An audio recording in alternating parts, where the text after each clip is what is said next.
سلام كما يتصنحو كبرات تخطاتلت نلوم ربع 4 لكاتيت 2026 زتدالو حدش زيناتات حيزالكم قريب اللخو مكتتالكم يعدم فلما كندبتاتو مايت بحر إرترا فولي أجدا سنات كامزلا وكام استقلتان إثيوبيا حدش دبلوماسي تجمر كامزلان ناب تقرأي تقواليش زنابرا براتات تجمر كامزلان أبجيغاس تخايد ركب ناي بوليتيكا تواسو مخانو كام استقلتان أمانغو أمريكان إيران زلو متفنان زملكات زلو حدش تمعوالتاتن زبلون كال إن زحبر زرزر زيناتات حيزنا لكم قريبنا لنا نچانلنا سابسكرايب بمقبار كسامو داتا ختكاتلونا بخبرنا عدمكم ኣብ ቱርክ ክካየድ ተመዲቡ ዝነበረ ዘተ ኢራን ኣሜሪካን ናብ ዖማን ከም ተሰጋገረ ተገሊጹ። ኣብ መንጎ ኢራን ኣሜሪካን ኣብ ቱርክ ክካየድ ተመዲቡ ዝነበረ ዘተ ብሕቶ ኢራን ናብ ዖማን ከም ተሰጋገረ ዓርብ እውን ከም ዝካየድ ተገሊጹ። እቲ ንሰሙናት ጸንሐ ወጥሪ ዘፍኮሰን ኣብ መደብ ኒኩለር ኢራን ዘተኮረ ዘተ ንጽባሕ ዓርብ ኣብ ዖማን ክጅመር ምዃኑ ሮይተርስ ገሊጹ። እቲ ዘተ ኣብ መወዳእታ ሰሙን ኣብ ኢስታንቡል ክካየድ ተመዲቡ እኳ እንተነበረ ቱርክ ነታ መንጎ ክልቲአን ሃገራት ዝረአ ዘሎ ወጥረ ክተቃልሎ ኣብ ትጽዕረሉ ዘሎ እዋንዩ ናብ ዖማን ተሰጋጊሩ ዘሎ። ብዘይተፈለጠ ምክንያት ግን መምሕዳር ትራምፕ ነቲ ኢራን ነቲ ዘተ ናብ ዖማን ንምስግጋር ዘቕረበቶ ሕቶ ከም ዝተቐበሎ እውን ተገሊጹ። ኣብቲ ድርድር ብዘይካ ኣሜሪካን ኢራን ካልኦት ሃገራት ዓረብን እስላምን ኣብቲ ድርድር ክሳተፋ ድየን ኣይኮናን ዝብል ክሳብ ሕጂ ዝተፈለጠ ነገር የለን። ኣሜሪካ ኣብ ዝሓለፈ ሰሙን ኣብ ልዕሊ ኢራን መጥቃዕቲ ክትፈጽም ትኽእል እያ ዝብል ስክፍታታት ከም ዝነበረ ይዝከር። ኢራን ክትዘራረብ ፍቃደኛ ስለ ዝኾነት ግን ኣሜሪካ እውን ከም ዝተቐበለቶን ቅድመ ወዳእታ ናይ ሰሙን ክጅመር ትፅቢት ዝግበር ዘተ ፕረዚዳንት ኣሜሪካ ትራምፕ ክወስዶ ንዝሓሰቦ ውጥን መጥቃዕቲ የዝሕሎ ከም ዘሎ ተገሊጹ። بخالي زينا دما أمريكا نسول بو نفاريت إيران وقعا كم زودقت تقاليسو أمريكا أبحر عرب بأقدا دمان قد تقرب نزنبرتنا إيران سول بو نفاريت كم زودقت وتادر وهبك على تهاجر قاليسو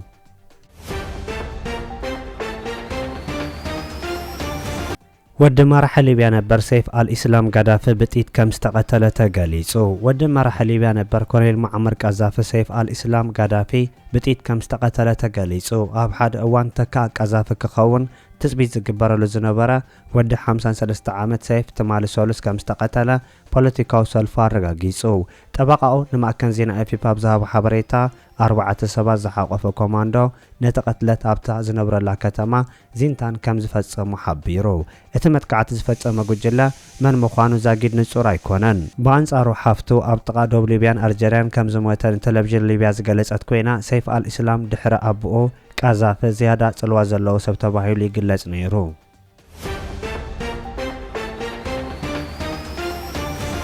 بريزيدنت سوماليلاند اسرائيل مسل عدنا معدن كهبا كم زخونه تغاليصو بريزيدنت سوماليلاند اب قربا اوان مسرائيل نغداو سمع كفر مخانو غاليصو منبارو ذكر خوينو مسرائيل ترس قال محتز زكايده بريزيدنت سوماليلاند عبد الرحمن محمد عبد الله هاجرو اب قربا اوان مسرائيل ناي نغد سمع كتفر مخانا غاليصو هاجرو بمعدن ندادن صقاتات حرشان حبتام مخانا زغلصت بريزيدنت كساب حج زخونه سمع كم زي تبصح كون تغلصه اب قربا اوان كم زبصح جن ميتاويت امت كم زلوا غاليصو سوماليلاند اسرائيل مسل عدنا كم تهب زغلصت بريزيدنت نتا افرطو نمنግስት اسرائيل كم زمسكنن سوماليلاند مسرائيل وتهدراو متحبار كتمسرت دلوت كم زخونت كم زغلصن اسرائيل وتهدراو معسكر كتهانጽ كن ابزبل ጉዳይ ዘተ ከም ዘይተኻየደ ገሊጹ።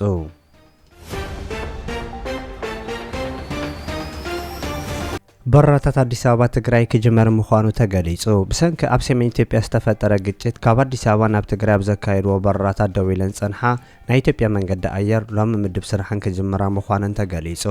እቲ በራታት ደው ዝበለሉ ምክንያት ከይተገለጸ ካብ አዲስ አበባ ናብ ትግራይ ዝተበገሱ ጋያሾ ሃንደበት ከም ዝተሰረዙ ዝሕብሩ ምንጭታት እቲ በራታት ን5 መዓልታት ተዓጽዩ ከም ዘሎ ይገልጹ።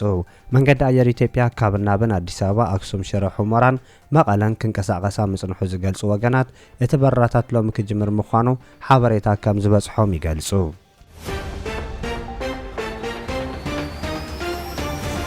ኣብ ጅጅጋ ዝተኻየደ ርክብ ናይ ፖለቲካ ተዋስኦ ምዃኑ ተገሊጹ። ኣብ መንጎ ሰለስተ ጎራብቲ ሃገራት ሶማልያ ጅቡትን ኢትዮጵያን ዝተኻየደ ናይ ጅጅጋ ርክብ ካብ ተራ ናይ ፖለቲካ ተዋስኦ ሓሊፉ ካልእ ክኸውን ከም ዘይኽእል ብሄራዊ ምንቅስቓስ ሓርነት ኦጋዴን ሓቢሩ እቲ ኣብ መንጎ ሰለስተ ዓፋር ዝነብሩለን ሃገራት ዝተኻየደ ርክባት ፌደራል መንግስቲ ኢትዮጵያ ክልል ዓፋር ኣብ ትሕቲ ቁፅሩ ከም ዘሎ ንኽእመን ዝፈጸሞ ተዋስኦ ምዃኑ ጥራይ ዝሕበር እቲ ምንቅስቓስ ብስም ምምራቕ ሪዞርት ዝተኻየደ ርክባት ቲያትር ጥራይ ምዃኑ ገሊጹ ኣሎ።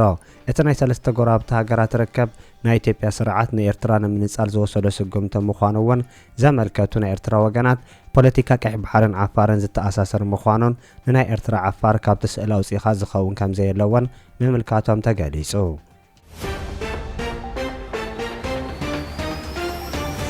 ኣዛዚ ሓይልታት ትግራይ ከም ዝተፈትሐ ተገሊጹ። ዝሓለፈ ወርሒ ኣብ ትሕቲ ቤት ማእሰርቲ ዝኣተወ ጀነራል ጉዑሽ ገብረዋሂድ ካብ ቤት ማእሰርቲ ከም ዝተፈትሐ ናይ ትግራይ ሚድያታት ገሊጸን።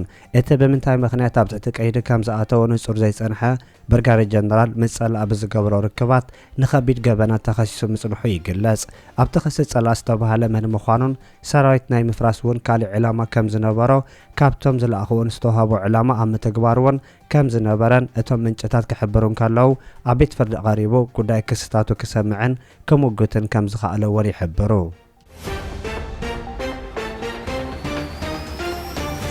ኢትዮጵያ ሓድሽ ዲፕሎማሲ ትጅምር ከም ዘላ ተገሊጹ። ምስ ናይ ኤሚሬት ወገን ንዓመታት ክሰርሕ ጸንሐት ኢትዮጵያ ብመንገዲ ሚኒስትር ወጻኢ ጉዳይ ኣቢላ ምስ ናይ ስዑድ ዓረብ ወገናት ክትዘራረብ መርኣያ ሓድሽ ዲፕሎማሲ ምጅማራ ተገሊጹ። ኣብ መንጎ ስዑድ ዓረብን ኢትዮጵያን ጸንሐ ዝምድና ምስ ምትእታው ኤሚሬት ኣብ ኢትዮጵያ እናልዕልሐ ክኸይድ ጸንሐ ኮይኑ ኣብ ናይ መወዳእታ ጠርዚ በፂሖም እምበር እውን ዝፍለጥ ኮይኑ ኣብዚ ግዜ ምስ ምድካም ጽልዋ ኤሚሬት ኢትዮጵያ ናብ ስዑድ ዓረብ መኻዳ ናብታ ኤርትራ ትርከቦ ደንበ ክትምለስ ዘንቀደ ክኸውን ከም ዝኽእል ምንጭታት ይገልጹ። ናይ ክልቲኦ ሚኒስትር ወጻኢ ጉዳያት ኣብ ክልቲኦ ጉዳያት ከም ተዛተዩ እውን ዝሕበር ኮይኑ ዶክተር ጌዲዮን ጢሞቴዎስ ምስ ስዑዳዊ መዝንኡ ልዑል ፋይሳል ቢን ፈርሓን ኣብ ሪያድ ተራኺቦም ከም ተዛተዩን ንክልቲአን ሃገራት ወሳኒ ስጉምቲ ከም ዝኾነ እውን ተገሊጹ።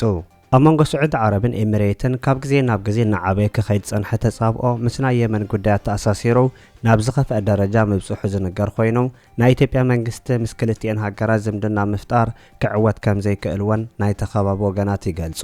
ምስ ኢትዮጵያ ኣብ ውጥረት ትርከብ ኤርትራውን ብወገና ምስ ናይ ስዑድ ዓረብ ንግስነት ጥቡቕ ርክብ ዘለዋ ብምዃኑ ክልቲአን ሃገራት ነናተን ደንበ ፈሊየን ምጽንሐን ኣብዚ ግዜ ናይ ኢትዮጵያን ስዑድን ርክባት ካብ ተራ ዲፕሎማሲ ሓሊፎ ናብ ምሕዝነትን ምሽራኽን ተደኣ ቀጺሉ ኣብ ዞባ ቀርኒ ኣፍሪቃን ቀይሕ ባሕርን ሓድሽ ሲናርዮ ከምዕብል ከም ዝኽእል ይጥቀስ። እዚ ከምዚ ኢሉ እንከሎ ሶማሌላንድ ብወገና ኣብ ዞባዊ ዲፕሎማሲያዊ ፀወታታት ብምእታው ናብ ኤሚሬት ምብጻሕ ትፍጽም ከም ዘላን ኣብቲ ኣብ ዱባይ ዝካየድ ዘሎ ዋዕላ ንምስታፍን ፕረዚዳንት ናይቲ ሃገር ምስ ሚኒስትራቱ ምኻዱ ይግለጽ ኣሎ። ኣብ መንጎ ሶማሌላንድን እስራኤልን ድሕሪ ዝተገበረ ርክባት እስራኤል ንሶማሌላንድ ከም ሃገር ዘፍለጠት ናይ ፈለማ ሃገር ምዃና ክሕበር እንከሎ ናይ ሞቃዲሾ መንግስቲ ብወገኑ ምስ እስራኤልን ኤሚሬትን ዝነበሮ ርክባት ከም ዝተዳኸመ ኣፍሊጡ ምንባሩ ይዝከር።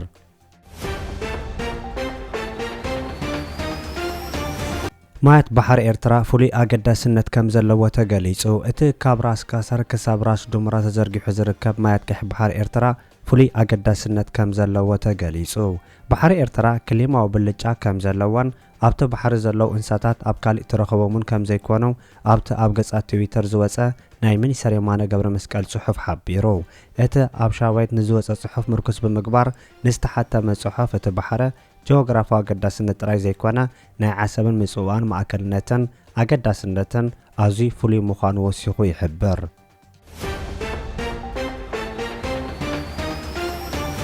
ኤርትራ ንቀዳማይ ሚኒስትር ኢትዮጵያ ኣብይ ኣሕመድ መግለጽ ዝነጸግ መግለጺ ኣውፂኣ። ኤርትራ ነቲ ቀዳማይ ሚኒስትር ኢትዮጵያ ኣብይ ኣሕመድ ኣብ ባይተ ወከልቲ ህዝቢ ቀሪቡ ብዛዕባ ሰራዊት ኤርትራን ቀይሕ ባሕርን ዝሃቦ መግለጺ ሕሱርን ፍንፉንን ኢላቶ።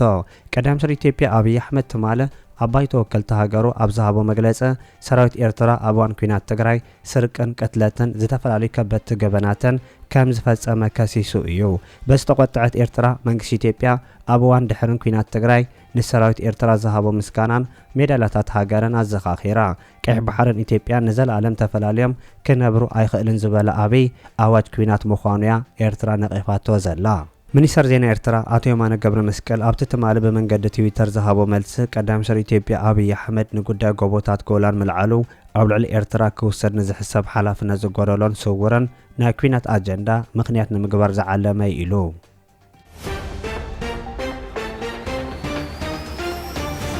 ክቡራት ተኸታተልቲ ንሎም ዝተዳለወ ዜና ነዚ ይመስል ኣብ ዝቕፅሉ ዝፍነው ዜናታት በቐዳምነት ክበጽሐኩም ሳብስክራይብ ዘይገበርኩም ሳብስክራይብ ንኽትገብሩ ብኸብረ ንዕድመኩም